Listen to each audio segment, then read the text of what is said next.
মৰমৰ ছাত্ৰ ছাত্ৰীসকল, তোমালোক আটাইকে মোৰ ইউটিউব চেনেল SGT ক্লাছলৈ স্বাগতম জনাইছোঁ। আজি ক্লাছ 7ৰ বিজ্ঞানৰ পাৰ্ট 2ৰ প্ৰথম যিটো চেপ্টাৰ সেইটোৰ প্ৰশ্নখিনি তোমালোকৰ বাবে আগবঢ়াম।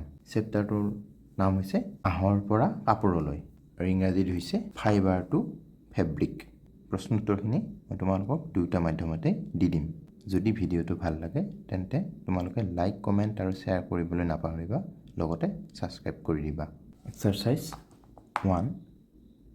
You must be familiar with the following nursery rhymes. 1. Baba black sheep, have you any wool? 2. Mary had a little lamb whose fleece was white as snow. Answer the following. A. Which parts of the black sheep have wool? Or B আছে, what is meant by the white fleece of the lamb? অসমীয়াত দিয়া আছে অনুশীলনী 1. তোমালোকে তলত দিয়া প্ৰাথমিক শ্ৰেণীৰ পদ্যটোৰ লগত বোধ হয় পৰিচিত। 1 number baa black sheep, have you any wool, আৰু 2 number Mary had a little lamb whose fleece was white as snow. তলত দিয়াসমূহৰ উত্তৰ দিয়া। কত দিয়া আছে ব্লেক শিপৰ কোনটো অংশত ঊণ আছে, আৰু খ ভেড়াৰ পোৱালিৰ বগা নম্বৰে কি বুজায়। 1ৰ এনসাৰ হৈছে the black sheep have wool in the hairy skin. অসমীয়াত হৈছে ব্লেক শিপৰ ছালৰ অংশত ঊণ আছে। একেদৰে বি প্ৰশ্নৰ উত্তৰটো হৈছে white fleece of the lamb means the white coloured hairy skin. অসমীয়াত ভেড়াৰ পোৱালিৰ বগা নম্বৰে ঊণ বুজায়। নেক্সট 2 নম্বৰ দিয়া আছে the silkworm is a caterpillar, B a larva, choose the correct option. অপশ্যনত দিয়া আছে roman 1A, roman 2B, roman 3 both of the above, আৰু 4 none of the above। অসমীয়াত দিয়া আছে পাতপলু মানে এটা ক কেটাৰপিলাৰ, খ লাৰ্ভা। এতিয়া তলৰ কোনটো শুদ্ধ?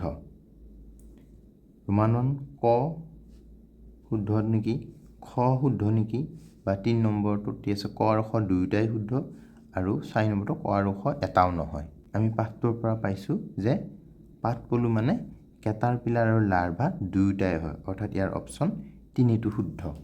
গতিকে answer 2 Roman 3 both of the above। অসমীয়াত ক আৰু খ দুয়োটাই। কিন্তু 3 নম্বৰ দিয়া আছে which of the following animal does not give wool? য়াক, কেমেল, গোট আৰু উলি ডগ। অসমীয়াত দিছে তলত দিয়া কোনটোৱে ঊণ নিদিয়ে? য়াক, উট, ছাগলী আৰু নোমাল কুকুৰ। আমি পাইছোঁ যে নোমাল কুকুৰে ঊণ নিদিয়ে, অৰ্থাৎ এনসাৰ 3 4 নম্বৰ উলি ডগ বা অসমীয়াত নোমাল কুকুৰ। 4 number what is meant by the following terms? Rearing, shearing, sericulture. তলত দিয়া শব্দবোৰে কি বুজায়? ৰেয়াৰিং বা পালন, শ্বেয়াৰিং বা নোম খুৰোৱা, আৰু ৰেচম বা পাট শিল্প। এইকেইটাই কি বুজায়? এই শব্দকেইটাই তাৰ ওপৰত আমি অলপ লিখিব লাগিব। গতিকে 4ৰ এনসাৰটো 1 number rearing. Rearing refers to the process of raising and caring of useful animals. অসমীয়াত হ'লে কি লিখিবা যে ৰেয়াৰিং বা পালন কি হয়? আহাৰ খোৱা, প্ৰজনন তথা মাংস আৰু অন্যান্য উপযোগী সামগ্ৰীৰ বাবে জন্তুৰ যত্ন লোৱা প্ৰক্ৰিয়াটোকে ৰেয়াৰিং বা পালন বোলা হয়। 2 নম্বৰ আছিল shearing. Shearing is the process of removing the fleece of the sheep along with a thin layer of skin. অসমীয়াত হ'ব শ্বেয়াৰিং বা নোম খুৰোৱা ভেড়াৰ শৰীৰৰ পৰা পাতল এতৰপ ছালৰ সৈতে নোমবোৰ আঁতৰাই পেলোৱা পদ্ধতিটোক শ্বেয়াৰিং বা নোম খুৰোৱা বুলি কোৱা হয়। নেক্সট 4 নম্বৰৰ ৰোমান 3টো আছিল sericulture. Sericulture is the cultivation or rearing of silk worms for the purpose of producing silk. অসমীয়াত লিখিবা ৰেচম বা পাট শিল্প, যে পাট সূতা পাবলৈ পাতপলু প্ৰতিপালন কৰাকে ৰেচম বা পাট শিল্প বোলে। 5 নম্বৰটো দিয়া আছে given below is a sequence of steps in the processing of wool, which are the missing steps at them?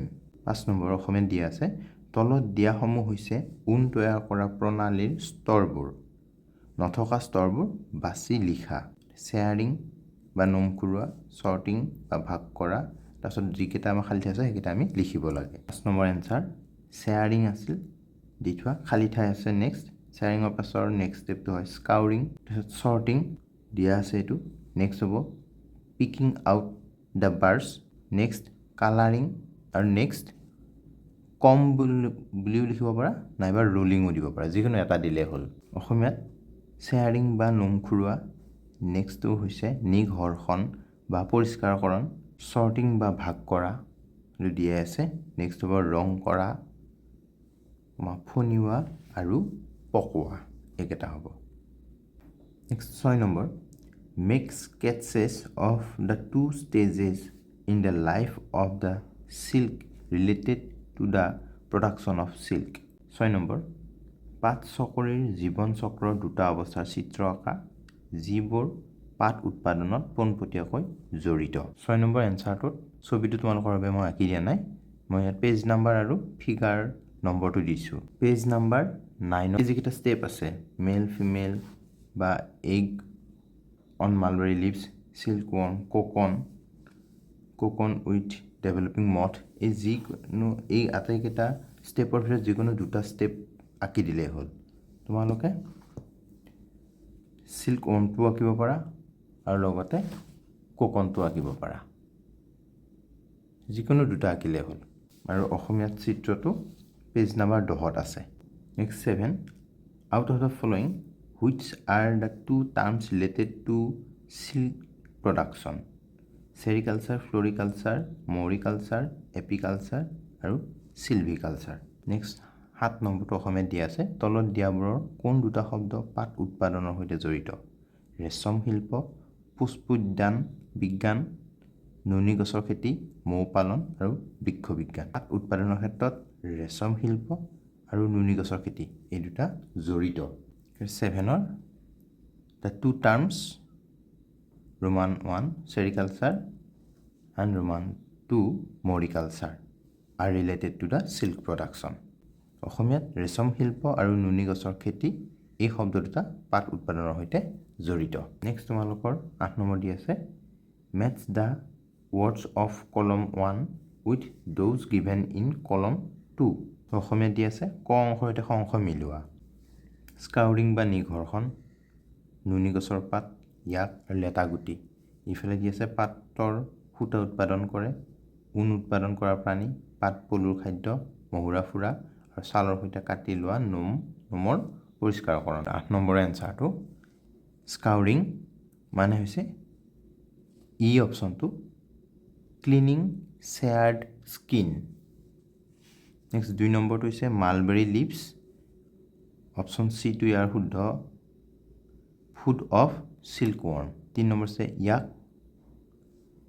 লগত বিটো কানেকশ্যনত থাকিব উল ইয়েল্ডিং এনিমেল আৰু 4 নম্বৰ হৈছে কোকন ইয়েল্ছ সিল্ক ফাইবাৰ্ছ অসমীয়াত স্কাউৰিং বা নিঘৰ্ষণ তাৰ মানে হৈছে ই অপশ্যন ছালৰ সৈতে কাটি লোৱা নোমৰ পৰিষ্কাৰকৰণ নেক্সট 2 নম্বৰ নুনী গছৰ পাত অপশ্যন চি পাট পলুৰ খাদ্য 3 নম্বৰ ইয়াক অপশ্যন বি ঊণ উৎপাদনকাৰী প্ৰাণী 4 লেটা গুটি অপশ্যন এ পাট সূতা উৎপাদন কৰে নেক্সট দিয়া আছে 9 number given below is a cross word puzzle based on this lesson use hint to fill in the blank spaces with letters that complete the words তোমালোকৰ বাবে এখন মই ইয়াত লিখি দিছোঁ 9 নম্বৰ অসমীয়াত দিয়া আছে পাঠৰ ওপৰত ভিত্তি কৰি তলত এটা শব্দ শৃংখল দিয়া হৈছে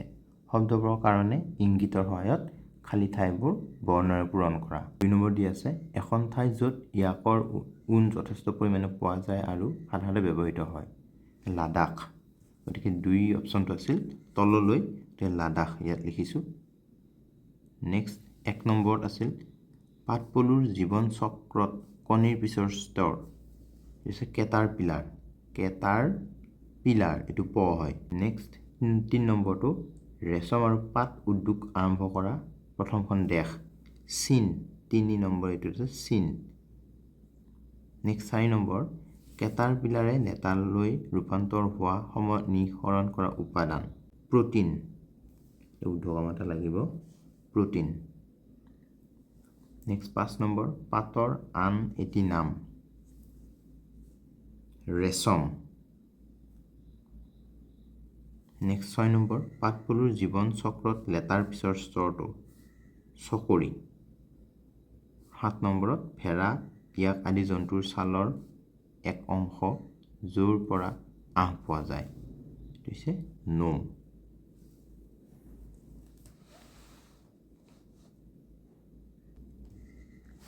নেক্সট extended learning 1 কি দিয়া আছে Prohelica wants to know that maximum length of continuous silk thread that can be obtained from a cocoon কি কৈছে এটা লেটা গুটিৰ পৰা একেৰাহে ওলোৱা এডাল সূতাৰ সৰ্বাধিক দৈৰ্ঘ্য কিমান হেতু Prohelica জানিব বিচাৰিছে অসমীয়াত দিয়া আছে এটা লেটা গুটিৰ পৰা একেৰাহে ওলোৱা এডাল সূতাৰ সৰ্বাধিক দৈৰ্ঘ্য 900 মিটাৰ আৰু অসমীয়াত 900 মিটাৰ নেক্সট 2 নম্বৰটো Pragyan wants to know why caterpillars need to shed their skin when they grow bigger but we humans do not অসমীয়াত caterpillar বা পলুবোৰ ডাঙৰ হৈ অহাৰ লগে লগে সিহঁতে মুঠ সলাবলগীয়া হয় কিন্তু আমি মানুহবোৰে এইটো নকৰো কিয় প্ৰজ্ঞানে জানিব খোজে 2 উত্তৰটো In order to grow caterpillars shed their skin because they have an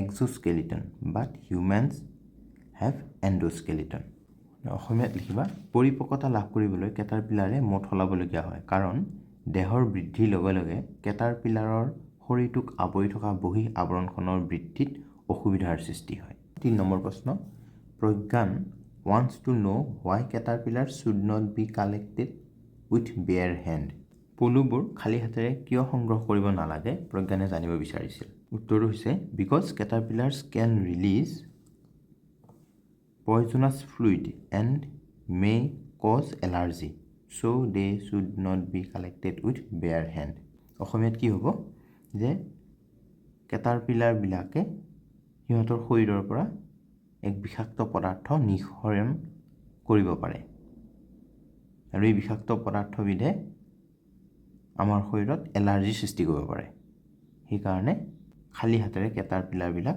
ধৰাটো নিষেধ